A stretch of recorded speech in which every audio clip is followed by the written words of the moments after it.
बढ़ते हैं कहानी की तरफ। कहानी की शुरुआत रोमन से होती है, जहां उसके माता पिता मॉन्स्टर्स के हाथों मारे जा चुके हैं। अब उसकी फैमिली में उसकी बहन ही बची है। रोमन कसम खाता है कि वो एक दिन एडवेंचरर बनेगा ताकि वो मॉन्स्टर्स को मारकर अपने माता पिता का बदला ले सके। स्किल्स, यही वो पावर है जो भगवानों ने इंसानों को दी है ताकि इंसान मॉन्स्टर्स के खिलाफ खड़े हो सके। 12 साल से ही लोगों को स्किल्स मिलना शुरू हो जाती हैं। बस ये इंसान पर निर्भर करता है कि उसे स्किल्स कब मिलेंगी, और ये लगभग सभी एडवेंचरर के साथ होती है। एस रैंक के एडवेंचरर आर्मी के साथ शिखर पर खड़े होते हैं। जवान लड़के होने की वजह से रोमन भी ये सब पाना चाहता है। जैसे हम परियों की कहानियां सुनते हैं, रोमन हर दिन भगवान से प्रार्थना करता था ताकि उसे भी ये पावर मिल सके। लेकिन पावर्स अलग भी हो सकती हैं, जैसा रोमन के साथ हुआ। जब उसे पावर्स मिली तो उसने प्रीस्ट को दिखाया। प्रीस्ट ने बताया कि इस स्किल के साथ एडवेंचरर बनना बहुत मुश्किल है। कुछ साल बीत चुके हैं, रोमन एडवेंचरर बन चुका है, लेकिन वो सिर्फ कोर को जमा करने का काम करता है। दूसरे एडवेंचरर हमेशा उसकी स्किल को एक यूजलेस स्किल मानते थे,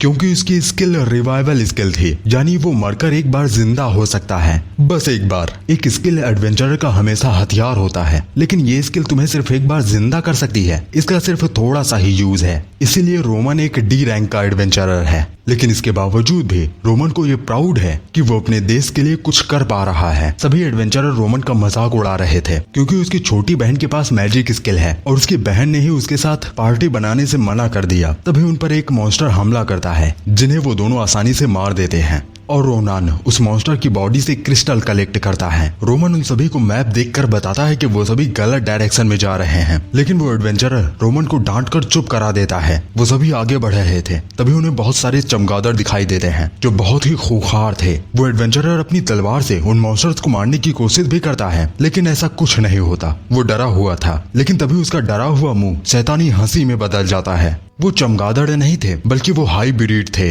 रोमन भी उन मॉन्स्टर्स के खिलाफ लड़ रहा था, लेकिन उसका कोई भी हमला काम नहीं कर रहा था। तभी रोमन को पीछे से धक्का लगता है, जो उसी एडवेंचरर ने मारा था, ताकि वो मॉन्स्टर्स रोमन के ऊपर चढ़ जाएं और वो सभी मौका देखकर भाग जाएं। वो सभी एडवेंचरर भागते हुए कहते हैं, तुम्हारी स्किल रिवाइवल स्किल है और तुम वापस जिंदा हो सकते हो। सही कहा ना मैंने रोमन? उसके पास रिवाइवल स्किल है, लेकिन ऐसी जगह पर वो मरने के बाद वापस जिंदा होगा और फिर से मर जाएगा, क्योंकि यहाँ पर मॉन्स्टर अनगिनत हैं। वो सभी रोमन को खाना शुरू कर देते हैं, जिसमें रोमन को बहुत दर्द हो रहा था, और आखिर में रोमन मारा जाता है, जिससे उसकी रिवाइवल स्किल एक्टिवेट हो जाती है। लेकिन हैरानी की बात ये थी कि वो दोबारा मरा नहीं था, बल्कि जिंदा था। इसलिए क्योंकि अब वो स्केलेटन बन चुका है, यानी कंकाल। वो अपने स्टैट्स को देखता है, जिसमें वो एक व्हाइट नाम का मॉन्स्टर बन चुका है, लेकिन उसके स्टैट्स पहले से काफी बढ़ चुके हैं और उसके पास कोई भी स्किल नहीं थी। व्हाइट एक ऐसा मॉन्स्टर है जिनकी बोन्स में ईविल माना होता है। ये ई रैंक के एडवेंचरर के बराबर होता है, लेकिन इनके पास दिमाग नहीं होता है, जो बोल भी नहीं सकता है। हाँ, रोमन की आवाज जा चुकी है, लेकिन रोमन के पास दिमाग है, वो सोच सकता है। प्रीस्ट ने इस स्किल के बारे में कहा था कि इनके पास इसका कोई रिकॉर्ड नहीं है। जैसा उन्होंने सोचा है, अगर वो वैसा काम करता है तो वो सिर्फ एक बार जिंदा हो सकता है, और वो शायद स्केलेटन मॉन्स्टर इसलिए बना है क्योंकि उसका सारा मंथ मॉन्स्टर्स ने खा लिया है। रोमन हताश होकर वहीं पर लेट जाता है, क्योंकि वो इस तरह से मरा हुआ ही है। ये जिंदगी अच्छी नहीं है। मैं अपनी देश की सेवा करना चाहता था, ये सारी गलती इस बेकार से स्किल की है। वो हर दिन सिर्फ एडवेंचर का मजाक बनता था,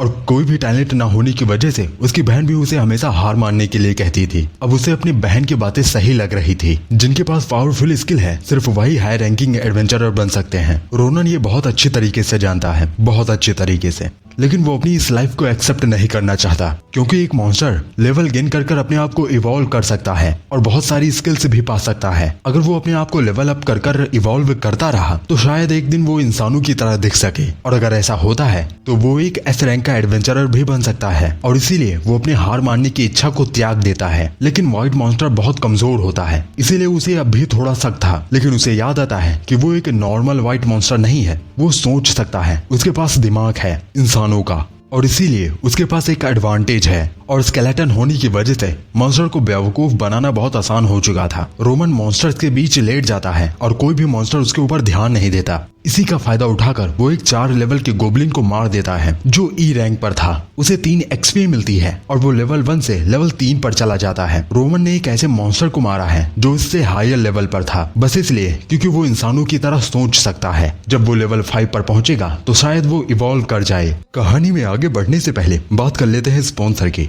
आपको भी मांगा मानवा या मानवा पढ़नी है, लेकिन आपको इंग्लिश नहीं आती, मैं आपको सजेस्ट करूंगा टैप टू स्क्रीन ट्रांसलेट। ये एंड्रॉइड iOS दोनों पर अवेलेबल है और इसका डाउनलोड लिंक नीचे डिस्क्रिप्शन में है, जहां से आप इसे डाउनलोड कर सकते हैं। सबसे पहले आपको लैंग्वेज सिलेक्ट करनी है, जैसे मैं सिलेक्ट कर रहा हूँ इंग्लिश टू हिंदी। फिर यहाँ से आप ट्रांसलेट के तरीके को भी चुन सकते हैं, जैसे मैंने चुना है AI ट्रांसलेट। फिर इस ऐप को ऑन कर देना है। अब आप तैयार हैं मानवा पढ़ने के लिए। आपको जो भी समझ नहीं आता इस कर्सर पर एक क्लिक करें और पेज ट्रांसलेट होकर आ जाएगा, और डबल क्लिक कर एरिया को मार्क कर सकते हैं, जिससे सिर्फ वही ट्रांसलेट होगा। है ना कमाल की ऐप? तो जाइए इसे डाउनलोड कीजिए, इसका लिंक नीचे डिस्क्रिप्शन में है। और ऐसा ही आपको iOS में भी कर लेना है। सबसे पहले इजी ट्रांसलेट को खोलें, नीचे शॉर्टकट पर क्लिक करें, गेट शॉर्टकट, ऐड शॉर्टकट। जिसके बाद अपनी सेटिंग को खोलें, एक्सेसिबिलिटी पर क्लिक करें, फिर टच, एसेसिटिव टच, डबल टच, फिर इजी ट्रांसलेट को टिक कर लें। अब जैसे ही आप डबल क्लिक करेंगे वैसे ही पेज ट्रांसलेट होकर आ जाएगा।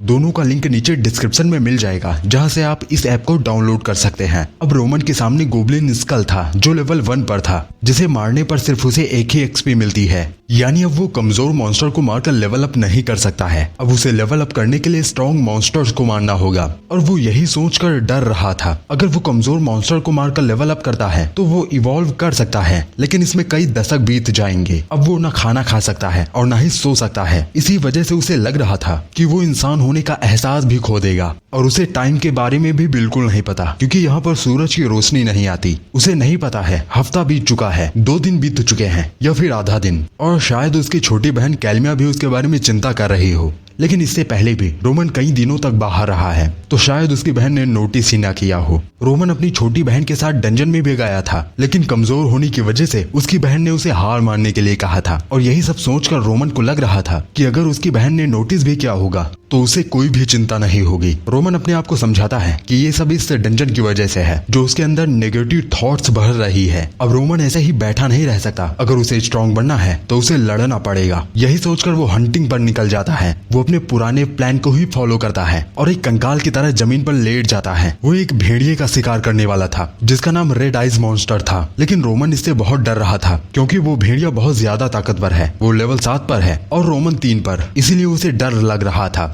लेकिन वो अपने आप में जोश भरता है, क्योंकि वो मॉन्स्टर तो है लेकिन एक इंटेलिजेंट मॉन्स्टर है, और यही उसका एडवांटेज है, जिसका यूज करके वो इस रेड आइस मॉन्स्टर को हरा सकता है। वो स्केलेटन होने की वजह से मरे हुए का नाटक कर सकता है, और इसी वजह से वो अपने टारगेट को भी सेट कर सकता है। रोमन पूरी तरीके से उस रेड आइस मॉन्स्टर को समझ लेता है, और फिर कुछ सामान को इकट्ठा कर उसी के बगल में लेट जाता है। जब वो भेड़िया खाने की तलाश में उस सामान को टटोलने लगता है, तब अचानक से रोमन उस पर हमला कर देता है। वो सीधा तलवार को उसके सर में धंसा देता है और उसे लेकर चट्टान से नीचे कूद जाता है। हल्के होने की वजह से वो ऊपर था और भेड़िया नीचे। इसी का फायदा उठाकर वो भेड़िए को एक बार फिर से घायल कर देता है। भेड़िया अब तक मारा नहीं था, वो भेड़िए को मारने ही वाला था कि भेड़िया उसकी तलवार को पकड़ लेता है। फिर उसे गिराकर उसके हाथ को, और अपने जबड़े की ताकत की वजह से वो हाथ को उखाड़ लेता है। रोमन को लग रहा था कि वो मरने वाला है, लेकिन वो ऐसे ही हार नहीं मानना चाहता था। इसीलिए वो अपने टूटे हुए हाथ को उस भेड़िए की गर्दन में घुसाकर उसे मार देता है। वो 11 XP के साथ लेवल 3 से लेवल 5 पर पहुंच जाता है। उसे यकीन नहीं हो रहा था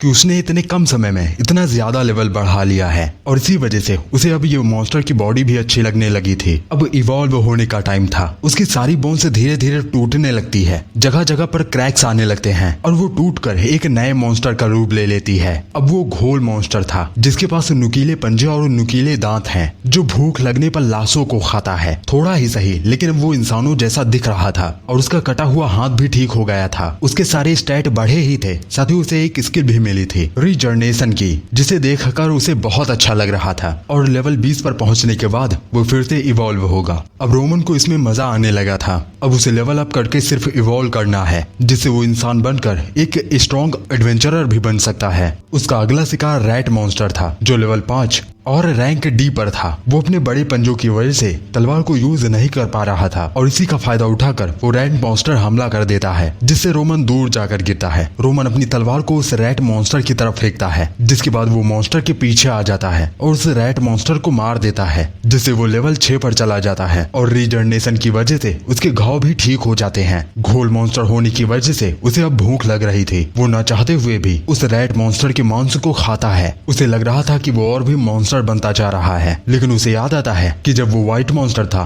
तब वो खा नहीं सकता था, लेकिन अब वो खा सकता है। यानी देखा जाए तो वो इंसान भी बनता जा रहा है। कुछ दिनों बाद उसके सामने एक ऑर्क नाम का मॉन्स्टर था जिसका लेवल 14 था। रोमन अपने पंजों को उसके सर में घुसाकर उसे मार देता है और वो भी लेवल 13 से 14 पर पहुंच जाता है। उसने काफी सारे रिस्क लिए, लेकिन रीजनरेशन की वजह से उसके सारे घाव ठीक हो जाते थे और अनडेड होने की वजह से वो कोई भी थकान महसूस नहीं कर पा रहा था। जब वो इंसान था, अब वो उससे कई ज्यादा ताकतवर हो चुका है। वो सिर्फ आशा कर रहा था कि वो अगले इवोल्यूशन में और भी इंसानों जैसा दिख सके। वो अपनी छोटी बहन के बारे में सोचने लगता है कि वो अभी क्या कर रही होगी। उसने बहुत समय के लिए अपनी बहन को अकेला छोड़ दिया है, लेकिन पिछले कुछ सालों में उन दोनों की बातें भी कम हो चुकी थी। ये सब उसकी स्किल की वजह से हो रहा था, क्योंकि वो अच्छी तरीके से एडवेंचरर का काम नहीं कर पा रहा था और ज्यादा भी नहीं कमा पा रहा था, जिससे वो कैलमिया को अच्छे से सपोर्ट नहीं कर पा रहा था। और एक दिन अचानक से कैलमिया के पास मैजिक स्किल आ गई जो एडवेंचरर बनने के लिए काफी थी, जिससे वो सी रैंक की एडवेंचरर बन जाती है, जिसके लिए वो अपनी बहन की तारीफ करता है। और ये देखकर उसे शर्म में भी आ रही थी कि वो सिर्फ डी रैंक पर फंसा है। लेकिन रोमन की बहन उससे कहती है, आप जैसे किसी के लिए एक एडवेंचरर बनना मूर्खता है। आप रुक क्यों नहीं जाते जब आपके पास इसके लिए टैलेंट ही नहीं है। ये सुनकर रोमन को समझ ही नहीं आ रहा था कि वो क्या रिएक्ट करे। एक बेकार बड़ा भाई और एक टैलेंटेड छोटी बहन। जब वो एक एडवेंचरर की तरह काम करने लगी, तब उसने रोमन को नीची नजरों से देखना शुरू कर दिया। फिर उनकी बातें दिन पर दिन कम होती गईं। रोमन ने घर भी जाना कम कर दिया था, क्योंकि वो ऑकवर्ड हो रहा था। रोमन को समझ नहीं आ रहा था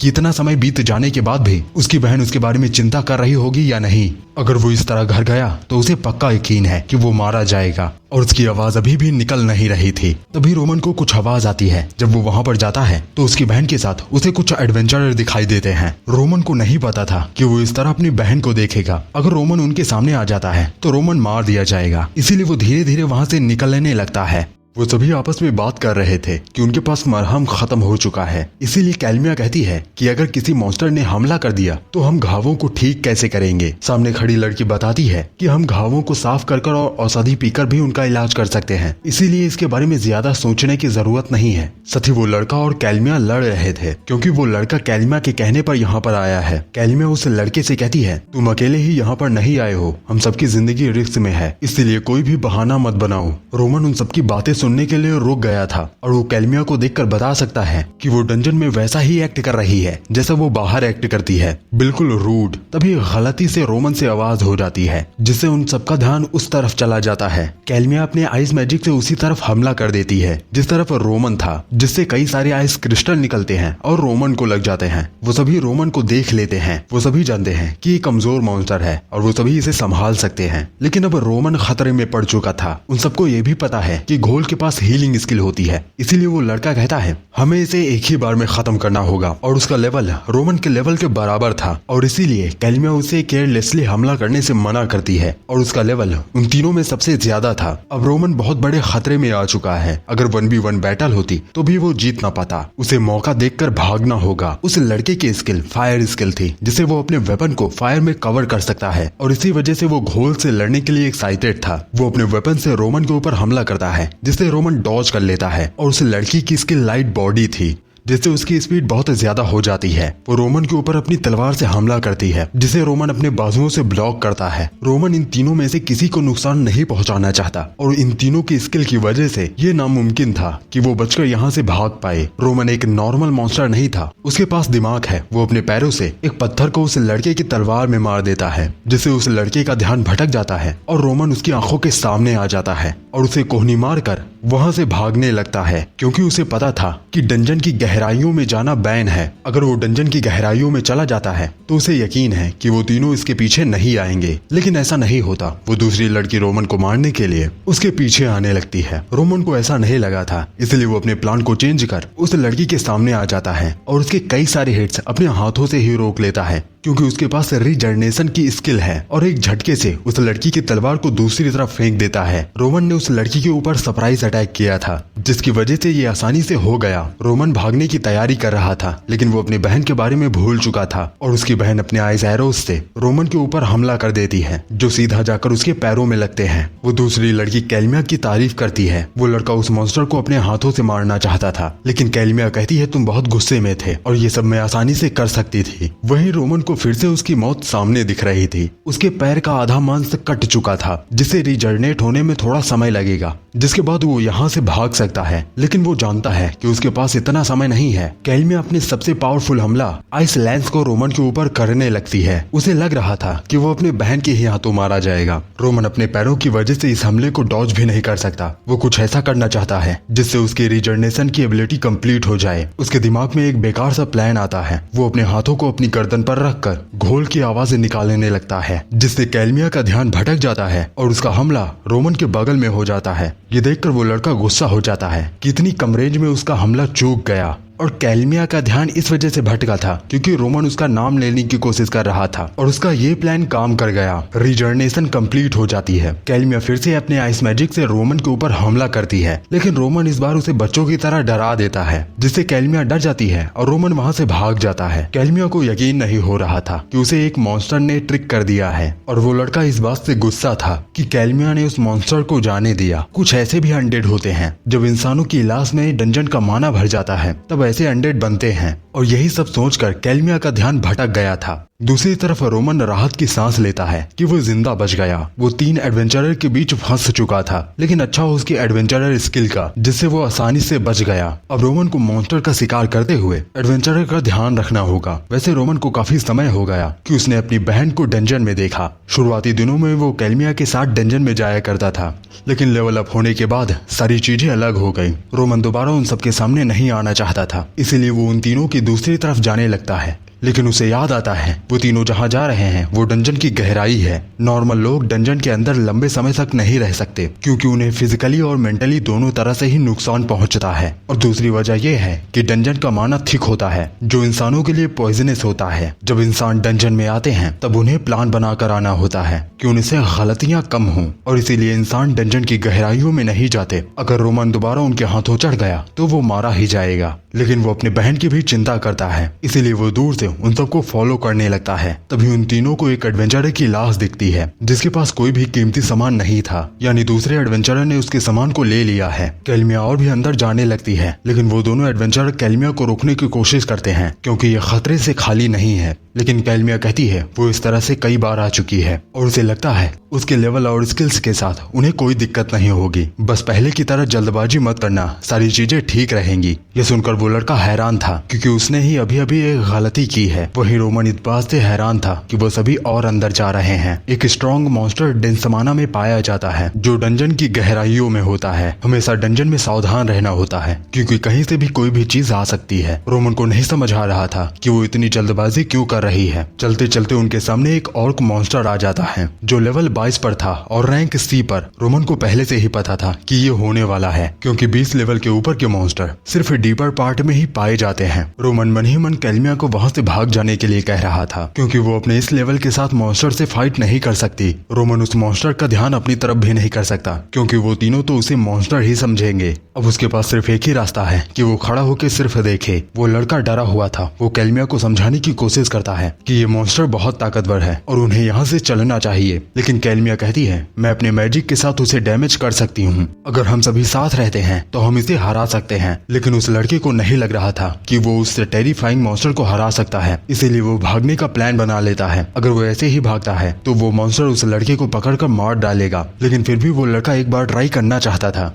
इसीलिए वो अपनी तलवार से हमला करने की कोशिश करता है। लेकिन उस मॉन्स्टर के एक ही झटके में उसे पता चल जाता है कि वो ऐसा नहीं कर सकता। वो लड़की अपनी स्पीड से हमला करने की कोशिश करती है, लेकिन उस मॉन्स्टर की स्पीड उस लड़की से भी कई ज्यादा फास्ट थी। वो मॉन्स्टर एक ही झटके में उस लड़की को भी धराशाही कर देता है। कैल्मिया आइस एरोस से मॉन्स्टर के ऊपर हमला करती है, लेकिन उसका हमला उस मॉन्स्टर को खरोच तक नहीं पहुंचा पा रहा था। वो मॉन्स्टर उस आइस को पकड़कर तोड़ देता है। इस बात से कैल्मिया हैरान थी। अब कैल्मिया के पास कोई रास्ता नहीं बचा था, इसीलिए वो अपने सबसे पावरफुल अटैक आइस लॉन्च का यूज करने की कोशिश करती है। भले ही वो मॉन्स्टर इस हमले से हारे ना, लेकिन उन्हें थोड़ा सा समय मिल जाएगा। लेकिन अगर वो एक बार इस हमले को यूज करती है तो दोबारा उसे तैयार करने के लिए उसे थोड़ा टाइम चाहिए, जिसके लिए बाकी के 2 एडवेंचरर काम आएंगे। वो लड़का जानता था कि वो तीनों मिलकर भी इस मॉन्स्टर को नहीं हरा सकते। उसे लग रहा था कि अब वो मर जाएगा। कैल्मिया उस लड़के को आगे जाकर उस मॉन्स्टर का ध्यान भटकाने के लिए कहती है। ये सुनकर उस लड़के को गुस्सा आ चुका था क्योंकि उसके लिए ये कहना आसान था,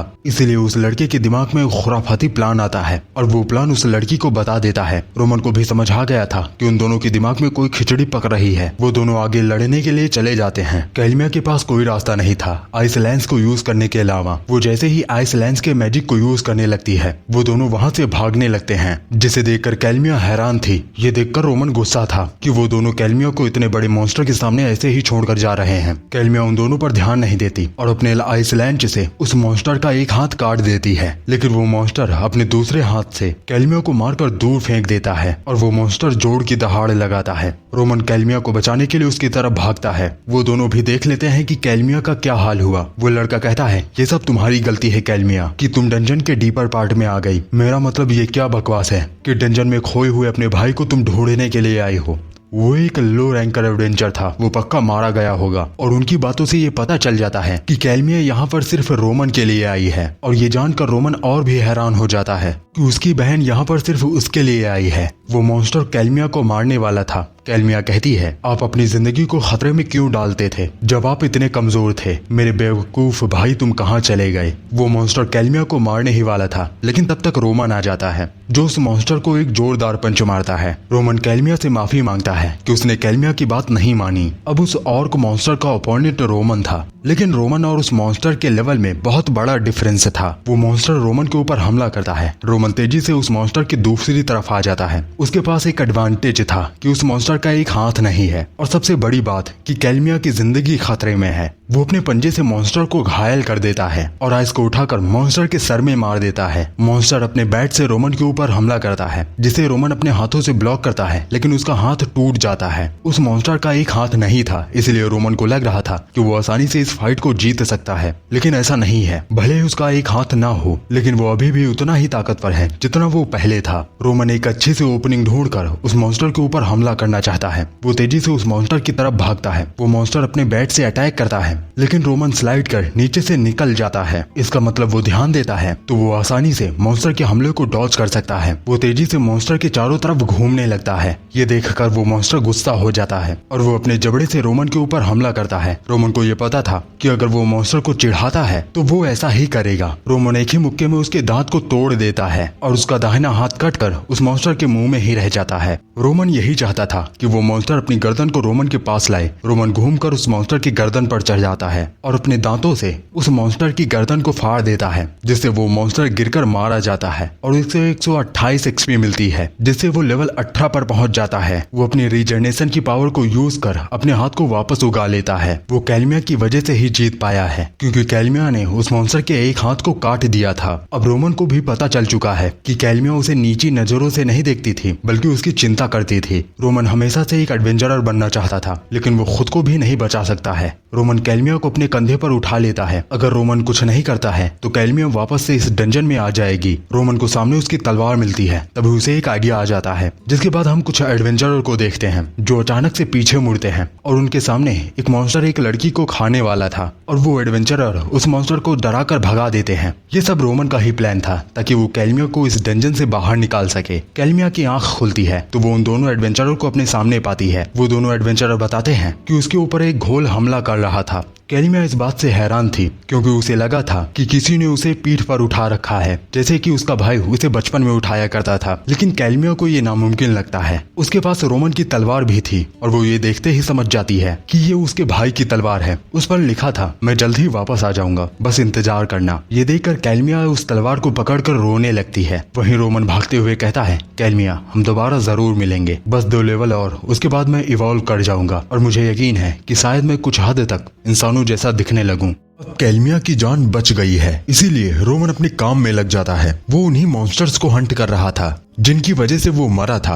उन मॉन्स्टर्स का नाम बगबेरी था। रोमन उन्हें मारकर खाने लगता है। उनका मीट अच्छा नहीं था। उनके टेंटिकल्स किसी रबर जैसे थे और उनका सेल लोहे जैसा कठोर। उसे अच्छा नहीं लग रहा था कि वो मॉन्स्टर बनने के बाद इस तरह के मीट को खा रहा है। रोमन लेवल 18 पर था और वो काफी हद तक इंसान जैसा दिखने लगा था। वो बस यही आशा कर रहा था कि अगली बार इवॉल्व होकर वो शहर ठहर जा सके, लेकिन जो होने वाला है वो होकर ही रहेगा। उसकी चिंता करने से कुछ भी नहीं होगा और उसे इवॉल्व करने के लिए अपने लेवल को बढ़ाना होगा। वो अपने से स्ट्रॉन्ग मॉन्स्टर से तो नहीं लड़ना चाहता और उस ऑर्क जैसे मॉन्स्टर से तो बिल्कुल भी नहीं। वो सिर्फ कमजोर मॉन्स्टर्स को मारकर अपना लेवल अप करना चाहता है। तभी पीछे से उसके ऊपर हमला होता है जिससे रोमन नीचे गिर जाता है। ये हमला एक मॉन्स्टर ने किया था जो लेवल 21 और रैंक सी पर है, जिसका नाम गर्गोरेज है। वो दोबारा से रोमन के ऊपर हमला करता है जिसे रोमन पीछे हटकर डॉज कर लेता है। वो हैरान था क्योंकि 20 लेवल के ऊपर के मॉन्स्टर यहाँ नहीं पाए जाते। वो मॉन्स्टर अपने मुंह से एक धुआं छोड़ता है जो आग जैसा लग रहा था।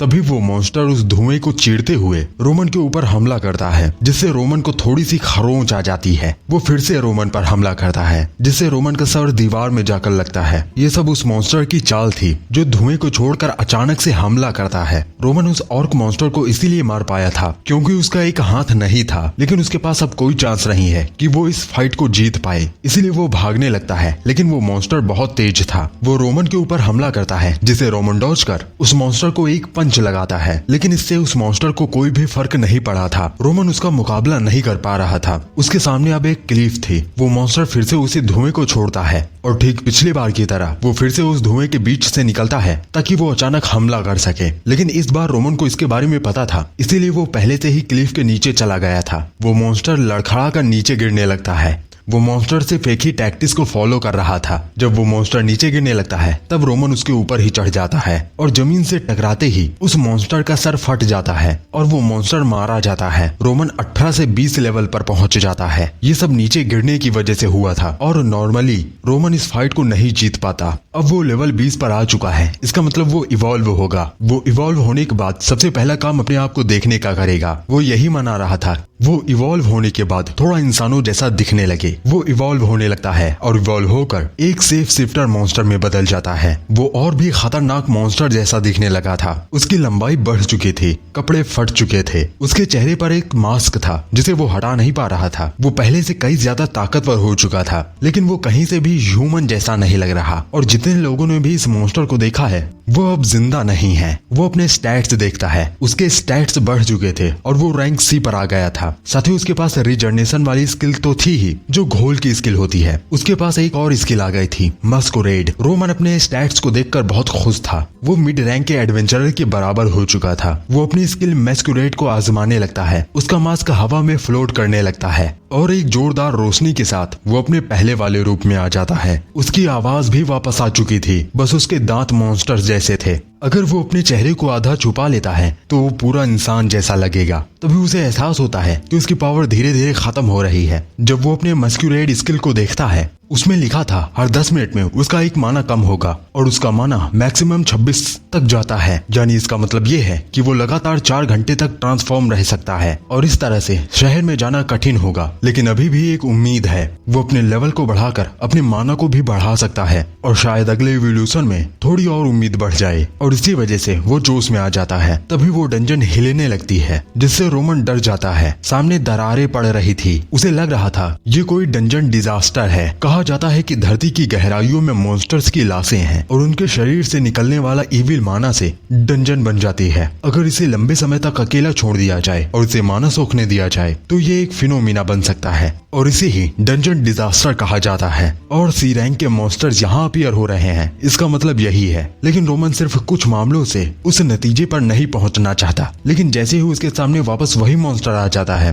तो वो नतीजा खुद ब खुद पास आ जाता है। वो मॉन्स्टर रोमन के ऊपर हमला करता है जिसे रोमन डॉज कर लेता है। वो अब अपने हाथों से तो हमला नहीं कर सकता था, इसलिए वो पत्थर उठाकर मॉन्स्टर के सिर में दे मारता है। इंसान होने की वजह से उसके पास ज्यादा ताकत नहीं थी। वो मॉन्स्टर उसी टैक्टिक्स को अपनाता है जो पहले वाला मॉन्स्टर कर रहा था। वो धुएं को छोड़कर अचानक से हमला करता है, लेकिन रोमन तक मॉन्स्टर में ट्रांसफॉर्म हो चुका था। वो उस दूसरे मॉन्स्टर को एक जोरदार घोंसा मारता है और रोमन इस बार सिर्फ उस मॉन्स्टर को अपने हाथों से ही मार देता है। रोमन का हमला इतना जोरदार था कि उस मॉन्स्टर की खोपड़ी दूर जाकर गिरती है और वो धुआं खतरनाक भी था और उनसे आई हुई चोटें रोमन अपने रिजनरेशन स्किल से ठीक कर लेता है। अब वो आसानी से उस बड़े से और डार्क मॉन्स्टर को भी मार सकता है। मॉन्स्टर ताकतवर होते हैं लेकिन उनके पास इंटेलिजेंस कम होती है और इसी का फायदा उठाकर रोमन हर बार जीत जाता है और उसे डंजन के माना से भी कोई फर्क नहीं पड़ रहा था। अब उसके सामने चाहे जितने ही गैरगोरीज आ जाए वो उन्हें आसानी से संभाल सकता है। जैसे ही वो इतना कहता है उसके सामने बहुत सारे गैरगोरीज आ जाते हैं और उसे पता चल जाता है कि बहुत सारे अभी भी उसके लिए खतरा है। वो भागते हुए चट्टान के पीछे आ जाता है और वो मॉन्स्टर्स चले जाते हैं। अब उसे इतने सारे मॉन्स्टर देखकर पक्का यकीन था कि डंजन डिजास्टर शुरू हो चुका है। वो धीरे धीरे उन मॉन्स्टर्स को मार रहा था और अपने लेवल को अप कर रहा था। एक एक करके मॉन्स्टर से लड़ने में आसानी हो रही थी। उसे थोड़ी सी चोटें भी आई थी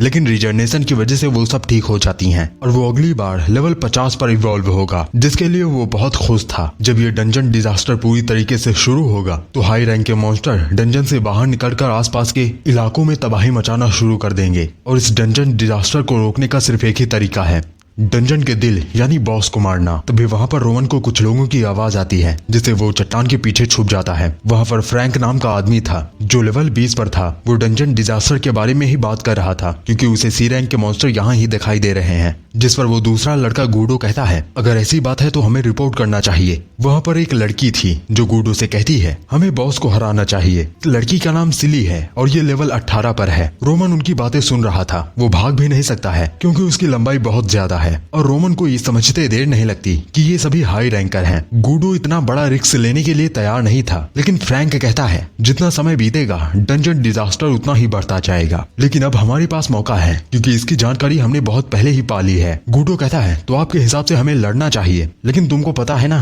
कि उस बॉस मॉन्स्टर का लेवल बहुत बढ़ चुका होगा। फ्रैंक गूडो को मैजिक स्टोन्स का भी लालच देता है, साथ ही उससे ये भी कहता है तुम्हें तो पता ही है अगर ऐसा कभी कुछ होता है तो ज्यादा प्रभाव यहाँ के लोगों को पड़ता है जो आसपास रहते हैं। हानि इतनी ज्यादा होती है जितना तुम सोच भी नहीं सकते। यहाँ सिर्फ मॉन्स्टर्स हमला नहीं करते बल्कि उस जगह पर बेरोजगारी और भुखमरी भी बढ़ जाती है। हम एडवेंचरर हैं, हमें अपनी जिंदगी को डालकर लोगों की जान बचाते हैं जो शहर में रहते हैं। हमें यही करना चाहिए, है ना? ये सब सुनकर रोमन को याद आता है कि इसी डंजन डिजास्टर की वजह से रोमन के माता पिता भी मारे गए थे, लेकिन फिर भी गूडो को समझ नहीं आ रहा था वो सभी अपनी जिंदगी को खतरे में क्यों डाल रहे हैं। फ्रैंक बताता है सिली जहाँ रहती थी वो जगह ऐसे ही खत्म हुई थी और जो कि जिंदगी खतरे से बहुत बड़ी है, इसीलिए मैं तुम्हें फोर्स नहीं कर रहा। तुम्हारा जो मन है वो करो। यहाँ से जाने के बाद ये सोचना कि तुम्हारी ड्यूटी बहुत इंपॉर्टेंट है। तभी गूडो को पीछे कुछ महसूस होता है और वो उस तरफ अपने तीर से हमला करता है। उस तरफ रोमन था। गूडो के पास एक स्किल थी जिसे उसे पता चला कि वहाँ पर कोई है। रोमन यहाँ से भागना नहीं चाहता क्योंकि इसमें खतरा है, इसीलिए वो अपने मैस्कुलेट स्किल को इस्तेमाल करने की सोचता है। फ्रैंक कहता है जो भी हो सामने आ जाओ। ये कहकर वो हमला करने ही वाला था कि तब तक रोमन इंसान बनकर सामने आ जाता है। रोमन अपने आप को एक एडवेंचरर बताता है।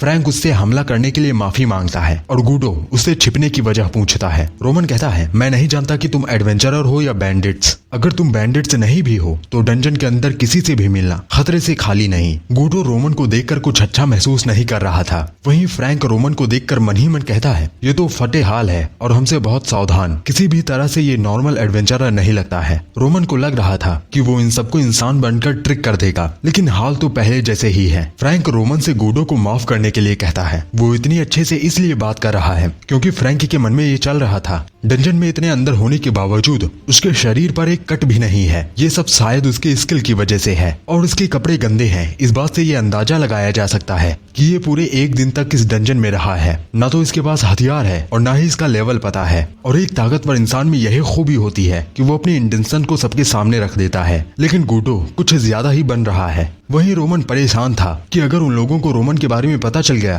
तो वो कभी भी हमला कर सकते हैं, इसीलिए वो पहला अटैक कर उन्हें डराकर यहाँ से भागना चाहता है। रोमन को ये समझ नहीं आ रहा था कि वो क्या करे। तभी उसके पास सिली आ जाती है जो रोमन से कहती है डंजन डिजास्टर शुरू हो रहा है तो क्या तुम अकेले ठीक रहोगे। सिली को अचानक आता देखकर रोमन हैरान था। उसे ये हैरानी थी कि उसके लिए कोई परेशान हो रहा है। गूडो सिली को सावधान रहने के लिए कहता है क्योंकि ये बैंडेड भी हो सकता है, लेकिन सिली कहती है वो चेहरा देखकर लोगों को पहचान लेती है तो उसे चिंता करने की कोई जरूरत नहीं है। ये सुनकर गूडो उसे मन ही मन बेवकूफ कहता है। सिली रोमन से कहती है क्या तुम यहाँ पर अकेले आए हो, तुम्हारे कॉम्बैट्स कहाँ हैं? अगर तुम पर कोई मुसीबत हो तो हमें खुशी होगी तुम्हें बाहर निकालने में। लेकिन रोमन वहाँ से ये कहकर भाग जाता है कि वो बिल्कुल ठीक है। गूडो उस पर हमला करने करने वाला था, लेकिन फ्रैंक उसे रोक देता है। वहीं सिली रोमन के बारे में चिंता कर रही थी। गूडो सिली को ये सब करने के लिए चिढ़ाता है, लेकिन सिली कहती है वो भले ही थोड़ा अजीब लग रहा था, लेकिन वो बुरा आदमी नहीं है और अगर हमने उसे अलग छोड़ दिया तो वो डिजास्टर में मारा जाएगा। फ्रैंक कहता है वो सस्पिशियस लग रहा था, हो सकता है कि वो एक क्रिमिनल हो। अगर वो क्रिमिनल नहीं भी है, उसका पीछा करना बात लड़ाई तक पहुंच सकती है। लेकिन सिली ये मानने के लिए तैयार ही नहीं थी कि रोमन एक बुरा पर्सन है। यहाँ सिचुएशन को सिर्फ फ्रैंक ही अच्छे तरीके से समझ रहा है और वो सिली की तारीफ भी करता है। अभी के लिए फ्रैंक उस पर्सन के बारे में भूल जाने के लिए कहता है और वो गूडो से उसके फैसले के बारे में पूछता है। गूडो जाने के लिए मान जाता है, इसलिए नहीं क्योंकि सिली का घर इसी वजह से खत्म हुआ था, बल्कि इसलिए क्योंकि वो एक एडवेंचरर है। ये सुनकर सिली और फ्रैंक खुश हो जाते हैं। अब वो सभी तैयार हैं बॉस को मारने के लिए। सिली याद करती है कि उसका शहर कैसे खत्म हुआ था। वो नहीं चाहती कि ऐसा कुछ दोबारा हो। वहीं दूसरी तरफ रोमन राहत की सांस लेता है। वो हैरान था कि किसी ने उसके साथ इतने समय बाद अच्छे से बात की है। यहाँ तक कि उसके पार्टी के मेंबर्स भी उससे अच्छे से बात नहीं करते थे।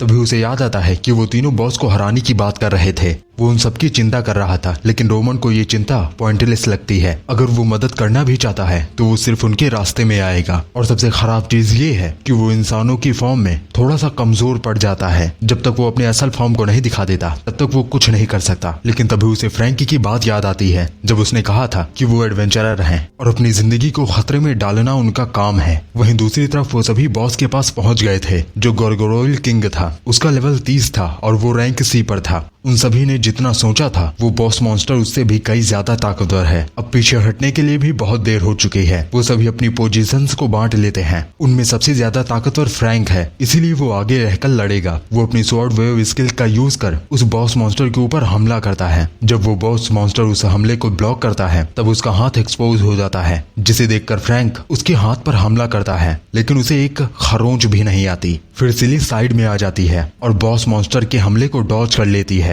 वो मॉन्स्टर ताकतवर था लेकिन फास्ट नहीं था। सिली के पास स्वॉर्ड्स प्रिंसेस नाम की स्किल थी। वो ओपनिंग देखकर मॉन्स्टर के ऊपर हमला करती है, लेकिन हमला करते हुए उसे पता चल जाता है कि उस मॉन्स्टर को कुछ भी नहीं हुआ। तभी पीछे से गूडो हमला करता है, लेकिन उसका तीर ही टूट जाता है। वो सभी कुछ भी नहीं कर पा रहे थे क्योंकि उसका डिफेंस बहुत हाई था, साथ ही वो बहुत बड़ा था। उसका पूरा शरीर कठोर पत्थर से बना था। उसके पेट में एक आंख थी जिसके ऊपर फ्रैंक हमला करने की ठान लेता है, क्योंकि वहां पर हमला तो असर करेगा ही। वो बॉस मॉन्स्टर फ्रैंक के ऊपर हमला करता है, जिसे फ्रैंक अपनी तलवार से ब्लॉक करता है, लेकिन उसे बहुत दिक्कत हो रही थी। साथ ही में वो मॉन्स्टर मैजिक स्किल भी यूज कर पा रहा था, जिसे देखकर फ्रैंक हैरान था। जैसे ही वो मॉन्स्टर अपनी स्किल का यूज करता है, फ्रैंक उड़ते हुए पीछे जाकर गिरता है और वो जख्मी हो जाता है। वो सिली को देखता है जो जीतने की होप खो चुकी थी। फ्रैंक जानता है वो लीडर है, अगर वो घबराएगा तो सारी चीजें बिखर जाएंगी। अब चाहे फ्रैंक जीते या हारे, वो हमला करता रहेगा। वो फिर से बॉस के ऊपर हमला करता है, लेकिन वो बॉस अपनी मैजिक स्किल का यूज करता है। फ्रैंक अपने सबसे पावरफुल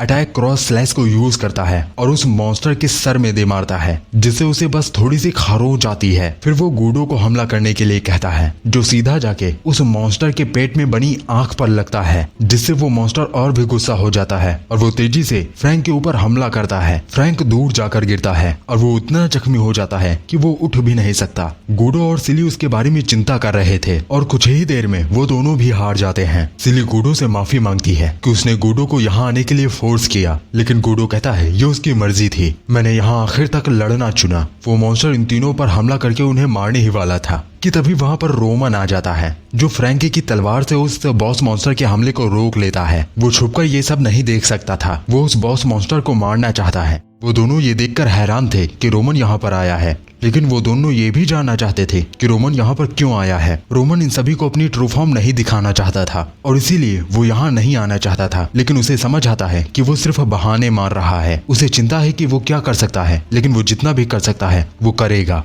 वो नहीं चाहता है कि कोई भी इंसान मॉन्स्टर के हाथों मारा जाए और इसीलिए तो वो एडवेंचरर बना था। वो तीनों अपनी जिंदगी को खतरे में डाल रहे हैं, लेकिन वो सिर्फ अपनी ट्रू फॉर्म के लिए सोच रहा है। उसका लेवल उन तीनों से सबसे ज्यादा है, जिसका वो आसानी से यूज कर सकता है और इसीलिए वो यहाँ पर आया है। उस बॉस मॉन्स्टर को थोड़ा तो डैमेज लगा था, लेकिन अभी भी जीतना मुश्किल है। वो बॉस मॉन्स्टर फिर से हमला करता है, लेकिन दूर हटकर रोमन डॉज कर लेता है और वो तीनों वहां से भाग भी नहीं सकते थे। 3 लोगों के हमला करने के बाद भी उसे थोड़ा सा ही डैमेज लगा है। उसके सर पर थोड़ी सी खरोंच है और आंख पर थोड़ी सी चोट। अगर रोमन मॉन्स्टर को हराना चाहता है तो उसे उसकी आंख पर हमला करना होगा। वो मॉन्स्टर रोमन की तलवार को झटक कर उस पर हमला करता है, जिससे रोमन घायल हो जाता है। ये देखकर सिल्ली डर जाती है। गोडो को लग रहा था कि रोमन इससे कई ज्यादा कर सकता है, लेकिन ये देखने के बाद उसकी सारी आशाएं चूर हो गईं। हमला करने के बाद मॉन्स्टर ने अपने गार्ड को डाउन कर दिया था। इसी का फायदा उठाकर रोमन उसकी आंख में एक स्लैश मार देता है और मॉन्स्टर से दूर हट जाता है। रीजनरेशन की वजह से वो अपनी इंजरीज को हील कर लेता है। वो यहाँ पर मरना नहीं चाहता, वो जिंदा रहना चाहता है, इसलिए वो लड़ेगा। वो मॉन्स्टर फिर से अपनी मैजिक स्किल का यूज करता है और वो रोमन को हमला करने का मौका नहीं दे रहा था। वो बार बार रोमन के ऊपर हमला किए जा रहा था। रोमन घूमकर दीवार की तरफ आ चुका था। वो इस बार मॉन्स्टर के हमले को डॉज नहीं कर सकता था और सिली को भी लग रहा था कि रोमन मरने वाला है। लेकिन जैसे ही मॉन्स्टर हमला करता है, रोमन अपने हाथ को मॉन्स्टर में बदल लेता है और उस बॉस मॉन्स्टर के हमले को हाथ से ही पकड़ लेता है और अपनी तलवार को फिर से उसकी आंख में धंसा देता है, जिससे वो मॉन्स्टर जोर की दहाड़ लगाता है। सिली ये देखकर हैरान थी कि वहाँ पर क्या हुआ, क्योंकि फायर की वजह से सामने का नजारा दिख नहीं रहा था। वो मॉन्स्टर अपनी फायर का यूज अपनी तलवार पर करने लगता है, जिससे रोमन को उसकी तलवार को छोड़ना पड़ता है। वो फिर से हमला करता है, जिसे रोमन डॉज कर लेता है। इतना हमला करने के बाद भी वो मॉन्स्टर मारा नहीं था, बल्कि वो रोमन के ऊपर हमला किए जा रहा था। उसके फायर की वजह से रोमन का शरीर जल रहा था, लेकिन रीजनरेशन की वजह से वो अपने आप को ठीक कर लेता है। लेकिन उसका माना बहुत कम रह चुका था। अगर उसने एक और हिट खाई तो उसकी मैस्कुरेड स्किल बंद हो जाएगी। साथ ही वो बॉस मॉन्स्टर भी अपनी लिमिट पर आ चुका था। रोमन को अब बस ओपनिंग ढूंढकर हमला करना होगा, लेकिन वो बॉस मॉन्स्टर भी अब समझ चुका था, इसीलिए वो रोमन को मौका ही नहीं दे रहा था। रोमन दीवार की तरफ बढ़ता है, लेकिन मॉन्स्टर दीवार को ही तोड़ देता है। वो मॉन्स्टर रोमन को जाने नहीं देना चाहता था। वहीं गोडो रोमन की मदद करना चाहता था, इसलिए वो अपने तीर धनुष को उठाकर ऊपर की चट्टानों पर हमला करता है। रोमन को लग रहा था कि उसने हमले को मिस कर दिया है, लेकिन जब ऊपर के पत्थर मॉन्स्टर के ऊपर गिरना शुरू होते हैं, तब उसे समझ आ जाता है कि उसे हमला करने का चांस मिल चुका है। वो बिना देर किए अपनी तलवार को उस मॉन्स्टर की आंख में फिर से धंसा देता है, लेकिन वो मॉन्स्टर अपनी फायर पावर को और तेज कर देता है। रोमन को तलवार छोड़कर दूर हटना पड़ता है। वो मॉन्स्टर तलवार को अपनी आंख से निकाल देता है। मॉन्स्टर दर्द में छटपटा रहा है, इसलिए अब रोमन हमला करना चाहता है, लेकिन उसकी तलवार मॉन्स्टर के पैरों में पड़ी है और अब यही समय था कि वो अपने खतरनाक पंजों को सामने लाए। वो तेजी से दौड़ते हुए अपने पंजों को तेजी से उस मॉन्स्टर की आंख में धंसा देता है और वो मॉन्स्टर मारा जाता है और वो 630 एक्सपी के साथ लेवल 21 से लेवल 25 पर पहुंच जाता है। अंडरग्राउंड में एक दूसरी दुनिया है जहां से इविल माना निकलता है और इविल माना को सिर्फ बॉस ही बाहर निकाल सकता है। अब जो कि बॉस मॉन्स्टर हार चुका है, तो डंजन डिजास्टर बंद हो जाएगी और सारी चीजें यहाँ की फिर से नॉर्मल हो जाएंगी। और रोमन को ये भी शक था कि कहीं उन लोगों को उसकी ट्रू फॉर्म पता तो नहीं चल गई। वहीं गूडो मन ही मन कह रहा था कि हम पर उसका कर्जा आ चुका है। उसने अकेले ही एक मॉन्स्टर को हरा दिया, जिसे हम मिलकर भी नहीं हरा पा रहे थे। वो भले ही दूसरे शहर से हो, लेकिन शायद हो सकता है कि हमने उसका नाम सुना हो। वहीं रोमन अपने लेवल अप से बहुत खुश था और उसे यकीन था कि वो अगली बार इवॉल्व होगा तो और भी इंसानों जैसा दिखने लगेगा। तभी सिली आकर रोमन को अपना नाम बताती है और उसे उन्हें बचाने के लिए धन्यवाद कहती है, लेकिन रोमन तभी अपनी स्किन को छुपा लेता है। सिली रोमन को उससे नाम पूछती है। रोमन का माना खत्म होने वाला था। वो जल्द ही मॉन्स्टर में बदलने वाला था। वो जल्दी से यहाँ से जाना चाहता था, इसीलिए वो फिर से उसी तरह भागकर चला जाता है और सिली उसका नाम पूछती रह जाती है। गूडो को समझ नहीं आ रहा था कि रोमन के साथ क्या प्रॉब्लम है जो वो हर बार भाग जाता है, जबकि उसने मॉन्स्टर की बॉडी से मैजिक स्टोन भी नहीं निकाला। और यही प्रूफ होता है कि डंजन डिजास्टर को उन लोगों ने रोका है। ये बहुत कीमती आइटम है और सिली रोमन के इस बर्ताव से इसे हीरो मान रही थी। वहीं गूडो को समझ नहीं आ रहा था कि रोमन डंजन में अकेले ही क्यों घूमता रहता है और उसे ये भी पता चल गया था कि रोमन अपने आप को रिकवर कर सकता है, वो अपनी इंजरीज को ठीक कर सकता है। तभी फ्रैंक उठ जाता है जो रोमन को बहुत डिसरिस्पेक्टफुल कहता है, क्योंकि रोमन ने उन लोगों की आकर जान बचाई। उसके बावजूद भी रोमन उस पर शक कर रहा है। शायद उसकी कोई मजबूरी हो, लेकिन वो बुरा आदमी नहीं है। गुडो फ्रैंकी की बात समझ जाता है। फिर वो मॉन्स्टर की बॉडी से मैजिक स्टोन निकालता है, लेकिन सिली कहती है क्या यह ठीक रहेगा? मॉन्स्टर को किसी और ने हराया और मैजिक स्टोन हम ले रहे हैं। जिस पर फ्रैंक कहता है मैजिक स्टोन से पता चलता है कि डंजन डिजास्टर खत्म हो गई है। अगर हम उससे दोबारा मिलते हैं तो हम उसे रीपे कर देंगे। दोबारा मिलने का नाम सुनकर सिली खुश हो जाती है। वहीं दूसरी तरफ रोमन अपने असली रूप में आ चुका था। उसने अपने रीजनरेशन की पावर को कुछ ज्यादा ही यूज कर लिया था, इसीलिए उसे आखिर में भागना पड़ा। लेकिन आखिरकार वो 25 लेवल पर पहुंच गया। उसके स्टैट बढ़ चुके थे। अब वो 6 घंटे तक एक इंसान बनकर रह सकता है और उसका माना आधे दिन में पूरा रिकवर हो जाता है। और अगर वो घर जाता है तो उसे घर में रहने में ज्यादा मुश्किल नहीं होगी। अब वो एक बार फिर से इंसानों के बीच जाना चाहता है। जिसके बाद वो तीनों एडवेंचरर गिल्ड में आ जाते हैं, जहाँ पर सभी एडवेंचरर ये सुनकर हैरान थे कि उन लोगों ने डंजन डिजास्टर को रोक दिया। फ्रैंक बताता है कि उसने पहली बार 30 लेवल के ऊपर के मॉन्स्टर देखे हैं और अगर हमने वहाँ के बॉस मॉन्स्टर को न मारा होता तो वो सारी जगह मॉन्स्टर्स का घोंसला बन गई होती। उन तीनों के सामने गिल्ड मास्टर गर्स खड़ा था और उसे ये सुनकर यकीन नहीं हो रहा था,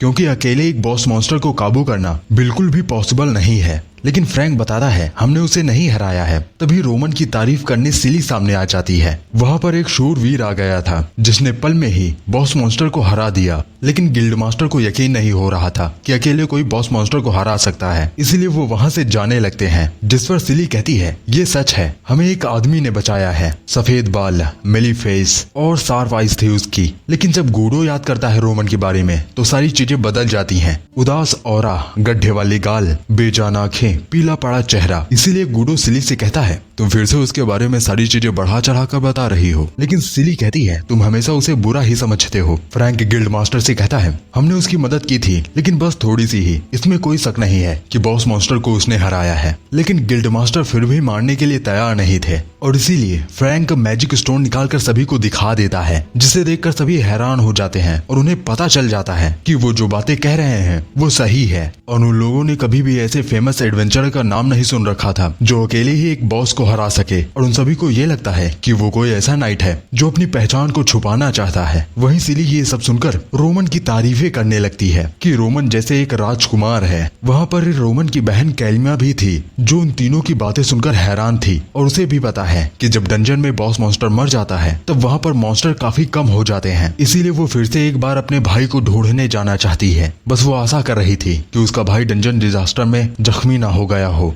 और जब एक बार बॉस मॉन्स्टर मर जाता है तो बॉस मॉन्स्टर को दोबारा अपीयर होने के लिए कुछ साल लगते हैं। दूसरी तरफ फ्रैंक को मैजिक स्टोन बेचकर काफी पैसे मिल चुके थे और इससे उन तीनों की काफी जरूरतें पूरी भी हो जाएंगी और काफी पैसे बच भी जाएंगे। सिली कहती है क्या ये अच्छा होगा कि हमने मैजिक स्टोन को बेचकर पैसे ले लिए। फ्रैंक कहता है उसने मैजिक स्टोन को छोड़ दिया था तो हम क्या करते। वो हमसे नहीं पूछने आ रहा कि हमने मैजिक स्टोन का क्या किया, तो इसके बारे में चिंता मत करो। फिर वो पैसों को 3 भागों में बांटता है और वो अपने से भी थोड़ा सा पैसा सिली को दे देता है, जो सिली नहीं लेना चाहती थी, लेकिन फ्रैंक उसे दे ही देता है क्योंकि वो कैपिटल आने के बाद पहली बार अपने घर जा रही थी। साथ ही फ्रैंक उसे सावधान रहने के लिए भी कहता है क्योंकि जहाँ पर वो रहती है वहाँ पर कैपिटल के कानून काम नहीं करते। सिली झुककर फ्रैंक को धन्यवाद कहती है, जिसके बाद सिली वहाँ से चली जाती है। सिली के जाने के बाद गूडो फ्रैंक से कहता है वो उस चर्च को छोड़ क्यों नहीं देती, वो सिर्फ अपने पैसे बर्बाद कर रही है, मैं उसकी इस बेवकूफी से तंग आ चुका हूँ। फ्रैंक कहता है वहाँ कमाना साल दर साल बढ़ता जा रहा है। कुछ महान स्कॉलर्स के हिसाब से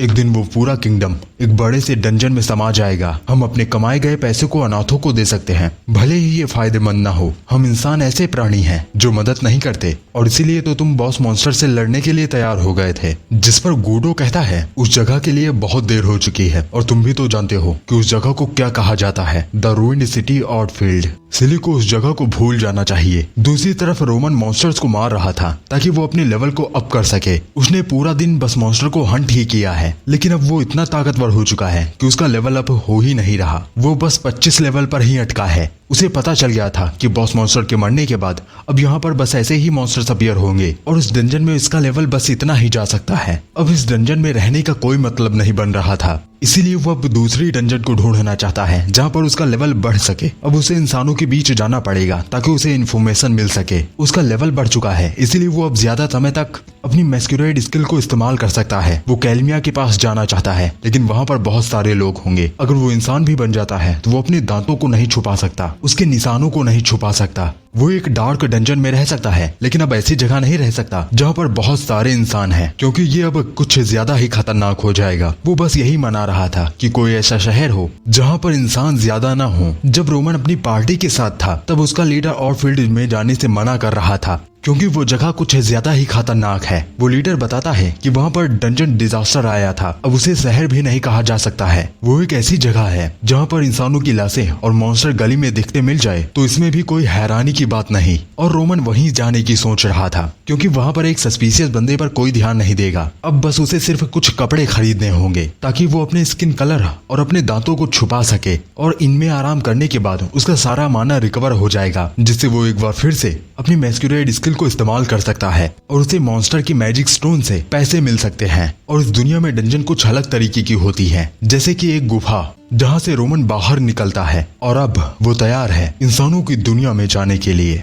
रोमन उस डंजन से निकलने के बाद सीधा ऑडफील्ड सिटी में जाता है, जिसके बारे में उसने अफवाहें सुन रखी थी। यहाँ पर डंजन डिजास्टर आने के बाद इसे कंट्री से बाहर कर दिया गया था। रोमन ने जैसा सुना था वहाँ पर वैसा नहीं हो रहा था, वहाँ के लोग नॉर्मल ही एक्ट कर रहे थे। रोमन को इंसानों के बीच आकर बहुत खुशी हो रही थी, चाहे भले ही वो डंजन को ढूंढने आया हो। अब बस रोमन को अपने चेहरे को छुपाना होगा, जिसके लिए उसे कुछ कपड़े खरीदने होंगे और फिलहाल के लिए वो अपनी स्किल को सिर्फ 6 घंटे तक यूज कर सकता है, इसीलिए उसे इन भी खोजने होगी ताकि वो वहां पर अपनी मानव को रिकवर कर सके, जिसके लिए उसे पहले पैसे चाहिए। उसने 20 लेवल के ऊपर के मॉन्स्टर्स को मारकर 3 मैजिक स्टोन इकट्ठा कर लिए थे, क्योंकि रोमन को लग रहा था कि 3 मैजिक स्टोन उसके लिए काफी होंगे, लेकिन उसे सिर्फ 500 ही गोल्ड कॉइन दिए जाते हैं। और जब रोमन उस आदमी से कहता है, लगता है तुमने गिनने में गलती कर दी है, कंट्री में इसका कम से कम 5000 मिलता, तो वो आदमी बताता है कि कैपिटल में तुम्हारी जांच होती, तुम्हारी एडवेंचर आईडी को देखा जाता और यहाँ पर बिना किसी जांच के ये मैजिक स्टोन खरीदे जा रहे हैं, तो बस इतना ही मिलेगा। ना ही मैंने तुम्हारे बैकग्राउंड के बारे में पूछा और ना ही तुम्हारे बारे में, तुम कमजोर दिखते हो, तुम चोर हो या एडवेंचरर मुझे नहीं पता, इसलिए तुम्हें इतना ही मिलेगा।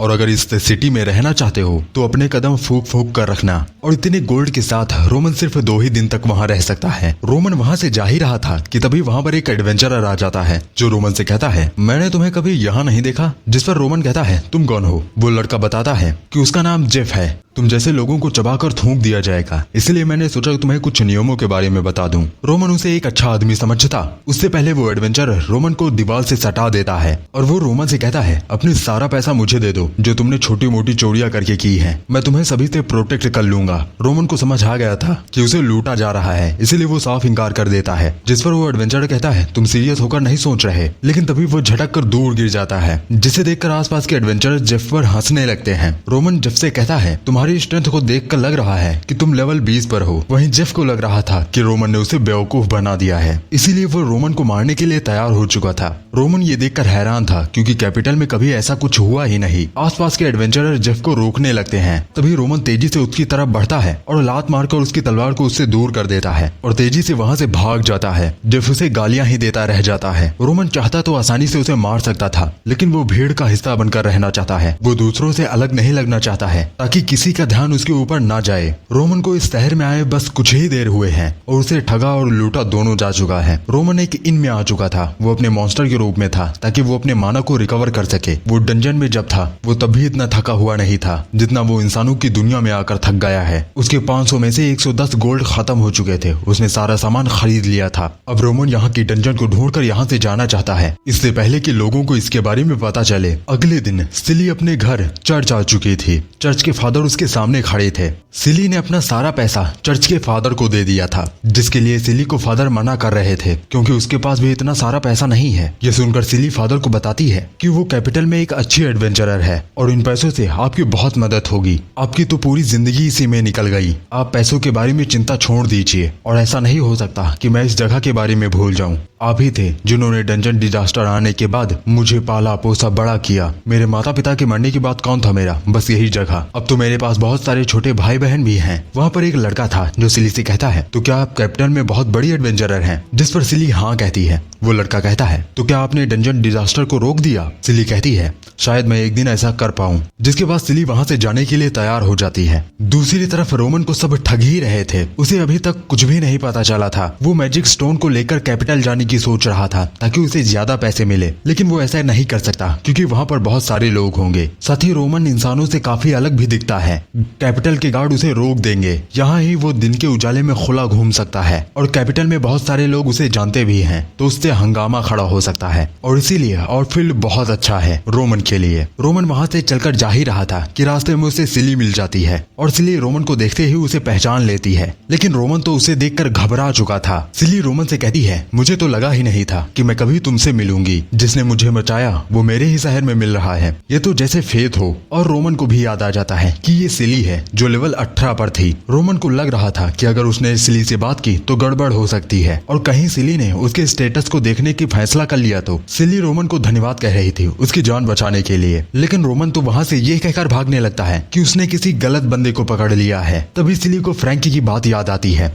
कि वो इतना सस्पिशियस दिख रहा था, इसलिए वो कोई क्रिमिनल भी हो सकता है। लेकिन अभी सिली को लग रहा था कि वो इतना स्ट्रांग है और फील्ड में आने का उसका कोई ना कोई रीजन जरूर होगा। इसीलिए वो रोमन से चिल्लाते हुए कहती है, मैं तुम्हारे पास्ट को जानने की कोशिश नहीं करूंगी, मैं बस तुम्हारा धन्यवाद करना चाहती हूँ। वहीं रोमन को इससे और भी घबराहट होने लगती है कि सिली उसका पीछा कर रही है। कहीं उसे ये तो नहीं पता चल गया कि रोमन एक मॉन्स्टर था। रोमन सिली की आंखों के सामने से उछल हो जाता है क्योंकि वो बहुत तेज दौड़ रहा था। सिली को समझ नहीं आ रहा था कि रोमन वहाँ से क्यों भाग रहा है। भागते भागते रोमन के सामने डेड एंड आ जाता है। वहाँ पर आसपास कोई भी नहीं था, इसीलिए वो अपनी सेफ शिफ्टर स्किल को यूज कर उस दीवार को चढ़कर वहाँ से जाने लगता है। वो बस ऊपर पहुँचने ही वाला था कि उसकी तलवार नीचे गिर जाती है, जिसकी कीमत 240 गोल्ड थी और इसी वजह से रोमन उसे लेने के लिए नीचे कूद जाता है, जिसमें उसकी कमर अकड़ जाती है। और वहाँ पर सिली भी आ चुकी थी जो रोमन को ऐसा करते देख लेती है। सिली रोमन से माफी मांगती है कि वो बेवजह रोमन का पीछा कर रही थी, जिस पर रोमन कहता है, ये तुम्हारी गलती नहीं है, लगता है ये मेरी ही गलती है। और क्या तुम सच में मेरे पास्ट के बारे में नहीं जानोगी? जिस पर सिली हाँ कहती है। वो समझ सकती है कि शायद उसकी कोई मजबूरी हो। अब तक रोमन को ऐसा कोई नहीं मिला था जिससे वो जानकारी इकट्ठा कर सके,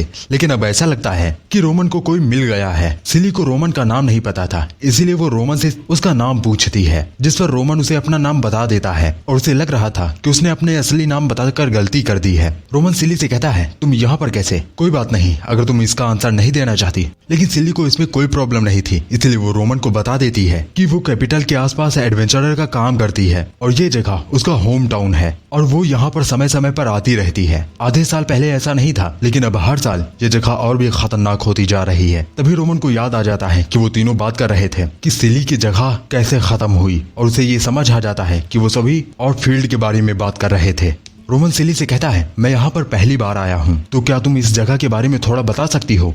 सिली रोमन को बताती है कि कुछ साल पहले ये जगह ऐसी नहीं थी, ये एक खूबसूरत जगह थी। यहाँ के सभी लोग दयालु थे, लेकिन एक डंजन जो शहर के पास थी उसमें अचानक डंजन डिजास्टर आ गया और उसी डंजन डिजास्टर में ये पूरी जगह ढह गई। मॉन्स्टर्स ने इस जगह को घेरना शुरू कर दिया। जिनके पास पैसा था, रुतबा था, वो यहाँ से भाग गए। कुछ ही समय पहले ये जगह डाकुओं के लिए बसेरा बन गई और इसी वजह से एक बर्बाद शहर का निर्माण हुआ, जिसके बारे में आज हर कोई जानता है। डाकुओं ने इस शहर को मॉन्स्टर से बचा रखा है, लेकिन वो यहाँ के लोगों को गुलामों के अलावा कुछ भी नहीं देखते। और इसीलिए मेरा सपना है कि मैं एक फर्स्ट क्लास एडवेंचरर बनूं, ताकि पूरे डंजन डिजास्टर को रोक सकूं और आउटफील्ड को बुरे लोगों से दूर करूं। दूसरी तरफ चर्च में वो लड़का सिली की तरह कैपिटल में जाकर एक एडवेंचरर बनना चाहता है ताकि वो चर्च को सपोर्ट कर सके। साथ ही उसके पास एक फायर स्किल भी थी। तभी उसकी खुशियों में भंग डालने के लिए विलन्स आ जाते हैं, जिनके कपड़े पर एक ड्रैगन का निशान था और उनमें से एक फेस भी था। फादर उन दोनों को देखकर समझ जाते हैं कि ये दोनों इविल ड्रैगन ग्रुप से हैं, जो इस सिटी पर रूल करता है। वो दोनों यहाँ से कुछ गुलाम लेने के लिए आए थे, क्योंकि उनके पास गुलामों की कमी हो रही है और इसीलिए उसके बॉस ने ऑर्डर दिया है कि सबको उसके पास ले आया जाए, चाहे कोई छोटा बच्चा ही क्यों ना हो। उन्हें देखकर वो लड़का डर चुका था, क्योंकि ऐसा पहले कभी नहीं हुआ था। उसके हाथ लगातार कांपे जा रहे थे, लेकिन वो अपने आप में जोश भरता है कि उसके पास एक स्किल है। वो एक दिन जरूर सिली की तरह ताकतवर बन जाएगा और पूरे चर्च को प्रोटेक्ट करेगा। वो दूसरा आदमी फादर से कहता है कि छोटे बच्चे बहुत शरारती होते हैं, लेकिन अगर आप उन बच्चों से कहेंगे तो वो शांति से जाने के लिए तैयार हो जाएंगे। ये सुनते ही फादर अपने घुटनों पर आ जाते हैं और उन बच्चों को छोड़ने की भीख मांगने लगते हैं। फादर बच्चों के लिए खुद गुलाम बनने के लिए तैयार थे, लेकिन जेफ कहता है कि तुम्हारी जैसी बूढ़ी हड्डी क्या ही कर लेगी। तभी फादर के पीछे से वही लड़का आता है जो अपनी फायर स्किल का यूज कर उन दोनों पर हमला करता है, जिसे वो दूसरा आदमी अपने हाथ से ही हटा देता है। ये देखकर तो वो लड़का हैरान रह जाता है। वो आदमी लड़के से कहता है, मैं तुम्हें दिखाता हूँ स्किल किसे कहा जाता है। वो अपनी स्किल थंडर बोल्ट का यूज करता है और बगल की दीवार को धाराशाही कर देता है। और ये देखकर उस लड़के को पता चल जाता है कि वो कुछ नहीं कर सकता। और एग्जाम्पल सेट करने के लिए वो आदमी रोमन को मारने जा रहा था, ताकि फादर को थोड़ी अकल आ जाए। फादर बहुत पहले मॉन्स्टर्स का शिकार किया करते थे, इसीलिए उनके पास थोड़ा लेवल है जिससे वो फाइट कर सकते हैं। और बगल में पड़े डंडे को वो उठाकर उसी आदमी के ऊपर हमला कर देते हैं। लेकिन उनके सामने जेफ आ चुका था, जो फादर को रोक लेता है। उस लड़के को लग रहा था कि वो मरने वाला है, इसलिए वो वहां से भाग जाता है, जिसके पीछे जेफ जाने के लिए तैयार था। लेकिन वो आदमी मना कर देता है, क्योंकि यहाँ पर उससे भी कई ज्यादा गुलाम हैं और वो फादर को दिखाना चाहता था कि यहाँ का इंचार्ज कौन है। इसीलिए वो फादर को मारने लगता है और वहाँ पर बच्चे भी आ चुके थे। फादर उन्हें यहाँ से जाने के लिए कहता है, लेकिन जेफ उन बच्चों से कहता है, उप्स, यहाँ से मत जाना, अगर तुम यहाँ से गए तो मैं इसका सर काट दूंगा। वो आदमी थंडर को फादर के शरीर में भरने के लिए तैयार था, वो देखना चाहता था कि फादर कितना रेजिस्ट कर सकते हैं। वहीं दूसरी तरफ रोमन सिली से मदद मांग रहा था कि वो इस जगह को दिखाए, जिसके लिए सिली तैयार थी क्योंकि उसे यहाँ के हर एक चीज के बारे में पता है, उसे आसपास के शहरों के बारे में भी पता है। तभी उसे याद आता है कि उन्होंने बॉस मॉन्स्टर के मैजिक स्टोन को बेच दिया है और यही बात वो रोमन को बताती है। वो फादर से पैसे लेकर उसे वापस देने के लिए यह तैयार थी, साथ ही गूडो और फ्रैंक से भी, लेकिन रोमन कहता है मुझे उसकी कोई परवाह नहीं। साथ ही रोमन उससे 200 गोल्ड उधार मांग लेता है, जो सिली उसे तुरंत ही दे देती है। बाकी यहीं पर मैं